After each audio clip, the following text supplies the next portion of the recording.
Where is India today, right? Where is the country positioned? If you cut through the hype, right? Because the hype is of different sorts. The hype is there's a political edge to the hype. If you cut through that, India today is very, very similarly placed to where America was roughly a century ago, right? So just to sort of put this in context, why am I saying this? In the 1860s, America went through civil war, right? A famous civil war. They killed each other. 1870s, they stopped fighting. 1880s, right? Incredibly, they built their railroad system, right? By 1884, they linked the East and the West Coast together. 1900, a man called Alexander Graham Bell invented the phone.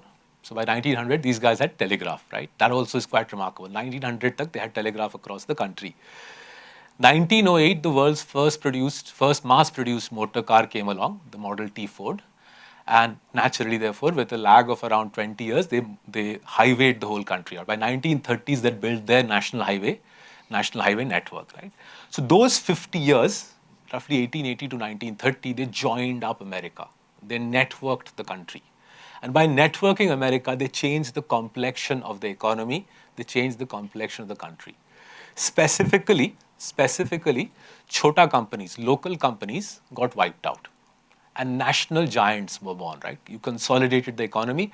Not just these brands. If you go back and check, leaving aside the technology brands, pretty much everything that we know America and associate America with was born in that, was created in that 50 saal, 50 years ka era, right? So just to sort of take the example which is easiest to understand, right? Were Americans having condiments and ketchups in the 1870s? Absolutely, they were having it, right? But much like India today, where say achar in India is a local industry, right? There is no national achar player. There is no national agarbatti player, right? There is no national mithai player, incredible as it sounds. These are very local industries in our country. America, achar or ketchup was a local industry in the 1870s. The most efficient ketchup manufacturer was Mr. Heinz. And therefore, as the countries started joining up, right? And this is important to understand. It's actually quite intuitive. It's quite important to understand. As the countries started getting joined up, better roads, cars, telegraph, etc., Mr. Heinz said, this is a lot of fun. This is so much fun. He would just go to the adjacent area where he dominated. These guys come from Pittsburgh. The Heinz family still, I think, is based in Pittsburgh. They went to the adjacent area and said, look, Mr. Adjacent Area Ketchup Manufacturer, you have a choice in life. You either sell that company to me or I destroy you financially because I am more cash. I'm generating more cash. I have a more powerful business, right? And therefore, by 1930, one company dominated ketchup, and it was Heinz. And say ditto for breakfast cereal and Kellogg's. And if you go back and check, chewing gum and Wrigley's is very similar, right? That fundamentally is what economic development is about. A lot of people think economic development is capex and GDP growth and so on. वो सब outcome है. Fundamentally, economic development is when you join up a country, when you join up a nation, the efficient player ends up spreading his or her wings, and the efficient player takes over the whole sector, right? And that's what my colleagues and I came to India to do, and thankfully, it's working to plan, right? India has been transformed over the past decade. I'm not making some political statement. It's a straightforward point of view. The first and obvious piece for those of us who drove through the metro construction this morning, most of us drove through the metro construction this morning.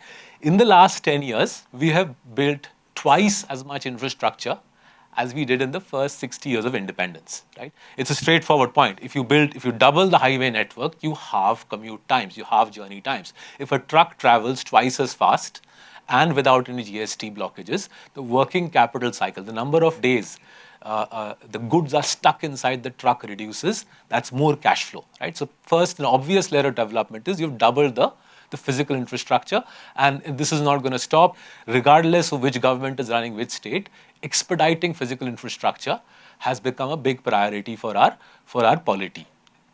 Second is, what we have done in terms of tax reform is quite remarkable, right? I studied economic history at the LSE. I have never seen a country change its tax system at this speed and ironically without that much halla gulla, right? So everybody knows about GST. 2017 when GST unified the indirect tax system, right? Till GST came along, remember, till GST came along, each state was a little market by itself and you integrated the tax system. Then in September 2019, I thought a remarkable change took place. I thought it was a far more important change than people understood it. The finance minister cut the corporate tax rate from 35 to 25, right? It's a big change, right? Then in the recent budget, I thought an even bigger change took place. where the default mode of tax filing for most people became the simplified system, right? And this is actually very interesting. Most important changes in India don't actually get commented upon. They fly under the radar, and it's the nature of Indian life, both in business and in policy. The important stuff will not be hyped up, right? And that's where you and I need to switch our radar on. The important stuff will not be in the headlines.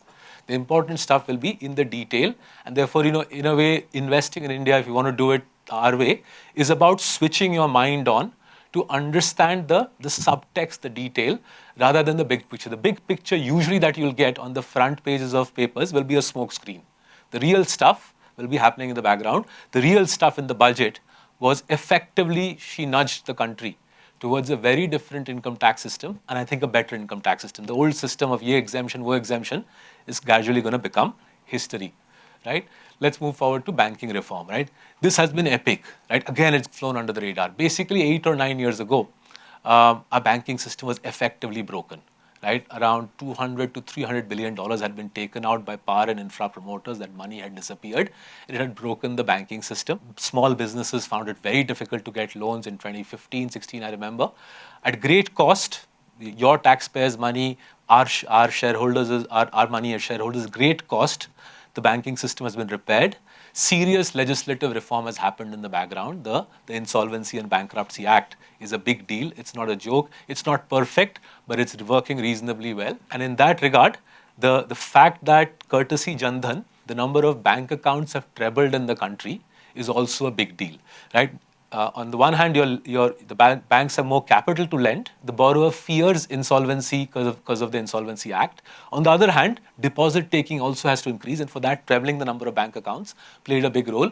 And then that links directly to the India stack.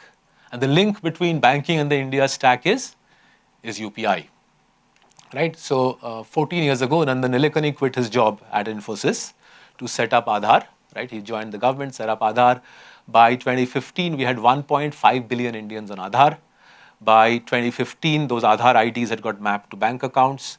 By 2016, Reliance announced Jio and cheap broadband. UPI was announced on the back of that. NPCI came and announced UPI. Today, 52% of national income goes through UPI. It's an unbelievable stat. 52% of national income goes through a peer-to-peer payment system, which is what's effectively 4 years old, right? Through COVID, it's gained traction. Every month, we are doing 7 billion. We as a group are doing 7 billion peer-to-peer transactions. There is nothing like it anywhere else in the world, right?